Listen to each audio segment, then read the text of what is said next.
Welcome friends to another r/EntitledParents video. My parents always taught me to be on my best behavior, and the best behavior in this case would be to hit the like and subscribe buttons down below. That said, our first story of the day is by Immediate Shine 3, Parents Excusing Son's Sexual Harassment. My 16-year-old son had a close friend Mark since elementary school. They started drifting apart when they went to different middle schools and reconnected in high school, though they weren't as close. Mark has recently been accused of being a sexual predator and non-consensually hooking up with younger girls 13 years old or so. He also sent unsolicited, inappropriate pictures to the daughter of a family friend. Social media erupted with kids from the school sending death threats to him. When I initially heard about it and there was ambiguity on whether he had done these things, I reached out to Mark's parents because we'd been good friends in the past and I wanted to support them. It turned out that all of the allegations were true to a certain extent. My son chose to not continue his friendship with Mark and was straightforward in telling him. I thought I could just be a sounding board for Mark's parents, but it's really getting uncomfortable hearing them say things like, "Any adolescent boy would have done the same thing," or "The inappropriate pictures were a prank that meant nothing to him, he just didn't realize it would bother the girls so much." Today, Mark's father texted me wanting to vent about how all of his friends have disappeared on Mark, and it's costing him serious emotional damage to be isolated. I felt like he was passive-aggressive trying to shame my son for not standing by his friend's side. I wanted to go off on him. I've been trying to be polite and supportive, but seriously, what in the fresh freak? Do you think this is a situation where OP should reach out and be blatant about why people are leaving? Why people aren't standing up by Mark's side? Or do you think it's better served that OP just goes no contact with these people and just tries to ghost them? Let me know what you guys think in the comments down below. This next story is by No Attorney 420. Entitled mother tries to take my puppy at the dog park, but she gets taken away instead. My cousin, 25-year-old female, and I, 24-year-old female, thought it would be nice to take our four-legged children to the dog park as it was a decent day out and both of our dogs needed to socialize. AKA, get out and play with other dogs because they were driving us nuts. We went about mid-morning and everything was going great until the wild beast arrived. The entitled mother leaned over the fence and said, "We have cute dogs." So my cousin and I naturally said, "Thank you."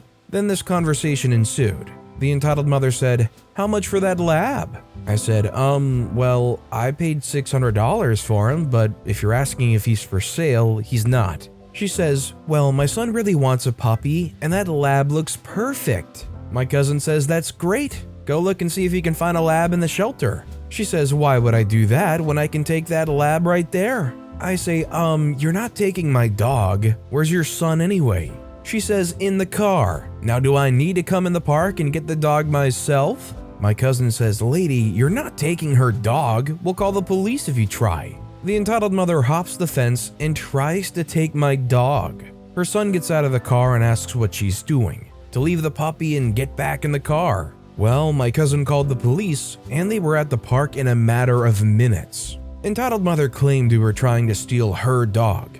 I said I have papers proving he's mine. Entitled mother got red in the face and tried to leave, but the police wouldn't let her. I showed my proof, and the police asked me if I wanted to press charges. I said yes. Entitled mother was taken away by the police, and her son was picked up by his dad. Happy ending if you ask me. My cousin and I just laughed about the whole thing. I don't know about you guys, but even after entitled mother got arrested and taken off by the police, I don't know if I would be laughing. Like, I would still be fuming if an entitled mother tried to steal my dog. I've gotta say, a lot of the entitled mothers in these stories are, let's say, dense, but the fact that this one was willing to hop the fence and try to steal a dog, that's definitely a next level entitled parent thing. Our next story is by Hobo Bonobo 88. Dad asks me for money and then yells at me and says I'm not his parent. Deadbeat dad never has a job, hit me up asking for $500. I asked what was it for, and he says the internet bill. I say, how is it so expensive? What service do you use? And he starts yelling that I'm interrogating him and that I'm not his mother and should stop acting like it. I said, well, I would if you stopped acting like a child, and hung up. I don't know in what world there would ever be a $500 internet bill, even if you've got ultra cable, ultra internet, and even like a phone bill, even like a security thing. I don't think you would ever reach $500, so there's something weird going on there. That's not interrogating asking what a $500 internet bill is comprised of, that's just common sense asking why it's so expensive. This next story is by Zealous Ideal Air 5117. My dad refused to buy food and starved our pet gecko. This childhood memory still keeps me up at night, which is why I'm currently up at 4 a.m. writing this. When I was around 13 years old, my dad bought my brother a leopard gecko for his 14th birthday. He wanted him to take care of the gecko to teach him a lesson in responsibility. Therefore, the duty of cleaning up after and feeding the animal was left to my brother. At first, my dad bought some cups of mealworms for our gecko, but after a few months, he began to say that was my brother's responsibility. My brother worked at a fast food restaurant 1 day a week for a few hours, so he did have some income, but not much. He said that he didn't make enough money to buy the gecko food every week. Our dad wouldn't drive him, so we also had to take a bus to the pet store, which I guess further complicated things for him. Our gecko lived in the basement in my brother's room and would go weeks at a time without his mealworms. In my desperate attempt to help the animal, I would go outside and try to catch bugs for him. I tried to find worms in the dirt, but the dirt in our yard was hard and I was never able to find any. We had a box elder tree that always had a good supply of box elder bugs, so I would give him those. He ate them at first, but after a while he didn't show them interest. I would have tried to buy worms for the poor guy, but I didn't have any income because I was too young to get a job anywhere. Sometimes I would scrounge up some change, but I usually had to use this to buy reduced fare lunch at school. My dad at this time also stopped stocking the house with food, so my brother and I, in addition to the lizard, were starving. We went through all the canned food and dried staples we had. Once we got through that, we would beg our dad to get groceries. My dad would get really angry and scream at us that there was plenty of food in the house, we just needed to stop being lazy and cook it. One night he brought home a bag of maize flour to make a point of encouraging us to cook. I made some corn tortillas out of it a few times, but they weren't the best because I had nothing to eat them with. I wouldn't eat anything typically on the weekends when I didn't have school, and then during the week, I could purchase a meal of 2 tacos and a cup of rice for about $1.20. That was my one meal a day. Anyway, I felt like my dad was turning a blind eye to the fact that we had a starving lizard in our basement, so I decided to move the enclosure to our kitchen. That way, he would have to see the lizard every day. I thought if he could see the lizard every day, he would feel bad and start buying him food. Well, this did not happen. Eventually, the gecko took a turn for the worst. He stopped eating the box elder bugs and started sleeping in his water bowl.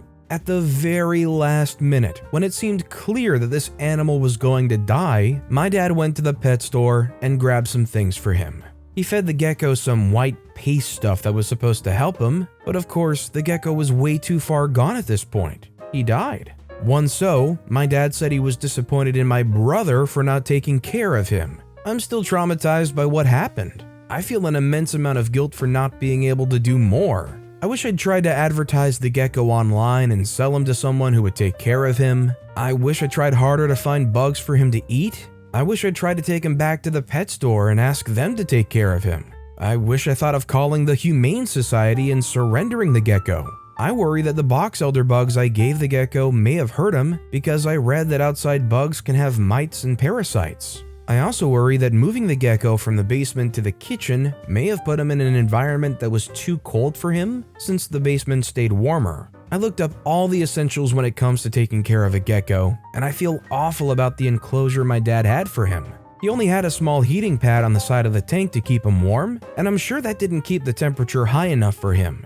I always feel sad now when I see geckos. I think while it's normal to feel guilty for not doing more, in the moment, OP was doing what they could, and honestly, the situation that OP was dealing with was certainly far greater than that of the gecko anyways. Like when OP's struggling to get enough food for themselves? As much as it sucks, I don't feel like they can blame themselves too much for not doing more for the gecko. Our next story is by Miss S. Black. Don't you feel embarrassed? About a week ago, I had a disagreement with my parents. It didn't matter how much I tried to explain the situation and how I was feeling, somehow it always ended up being my fault. I've been mad for over a week and I haven't greeted my parents. Today I went out with some friends to de-stress. My mom texts me, "You haven't greeted your father for over a week. Don't you feel embarrassed?" And I don't. I feel so much better that I haven't seen his face, even though we live in the same house. My mom wants to talk. How should I approach the situation? I think the next course of action is heavily dependent on what they want to make themselves happy and what kind of reaction they're okay with getting in return, because frankly, if OP's happier not talking, honesty is probably the best policy in saying, no, I don't feel embarrassed. In fact, I feel great. You might cause some fallout, but honestly, it sounds like trending in that direction is more preferable for OP anyways. And our final story of the day is by Taiho. We're paying for the hotel room, so of course we're allowed to go back there. So I work at a hotel kitchen. Had my fair share of run-ins with entitled people, but usually nothing exciting. Today's shift was a bit different though. As you can probably guess, pandemic means very little business, but we still get some families and their kids staying with us. And since we got quite a bit of spare time on our hands, I decided to get our show kitchen running. Do prep work and various egg dishes for our guests' breakfast there. It's great fun, especially for the children who might get bored sitting at the table with their parents sipping coffee for hours. So I just finished up an omelet and went to grab some more eggs from the fridge, coming back to a boy, maybe 7 or 8, in the show kitchen. It does happen, kids are curious and there's no door or anything since it's meant to be openly visible to our guests. I approach him, ask him what he might be doing.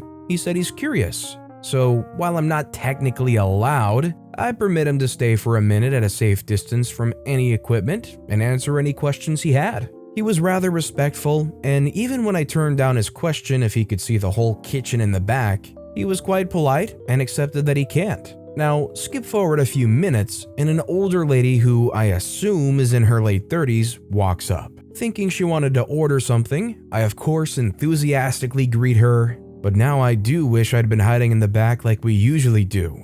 I said, "Good morning, ma'am. What can I get you today?" She said, "My son wanted to see your kitchen. Why can't he?" I say, "I'm sorry, ma'am, but only hotel staff is allowed in the back."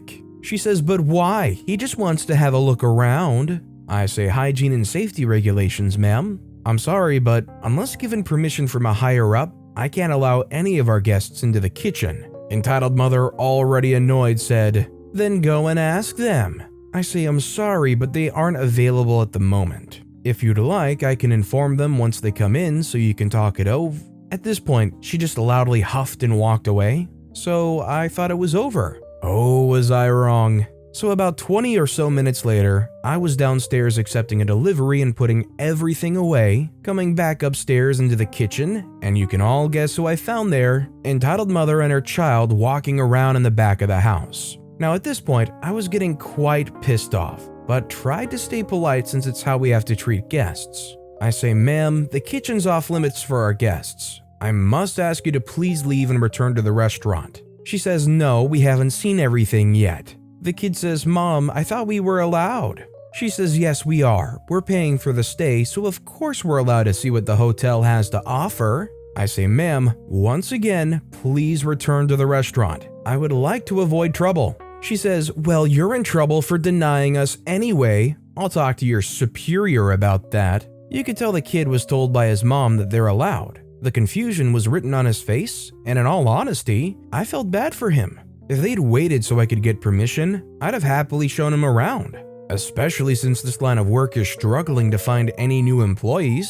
Having given up on a trouble-free solution, I call up the reception desk on our hotel internal staff phones and give them the details. To my surprise, they actually told me to show them around a bit, so I did, ignoring the mom and just showing the kid the kitchen. Not too long after, a service colleague walks in, accompanied by police. Turns out they just wanted me to keep them occupied until police arrived and we could press charges for trespassing. As they're escorted out, the poor kid was visibly embarrassed and just went straight to his dad, who told me that she claimed to have had permission. Before they left, I made sure to grab a small bag of sweets for the kid. Told him and his dad that if they ever want to take a proper look, they can get in contact with management and we can get that sorted. I know it's not quite as exciting as a Karen kicking and screaming and throwing punches, but next to all the fake stories that seem to pop up, I guess real ones do seem rather bland. This is definitely an entitled parent just strolling into the back of a kitchen.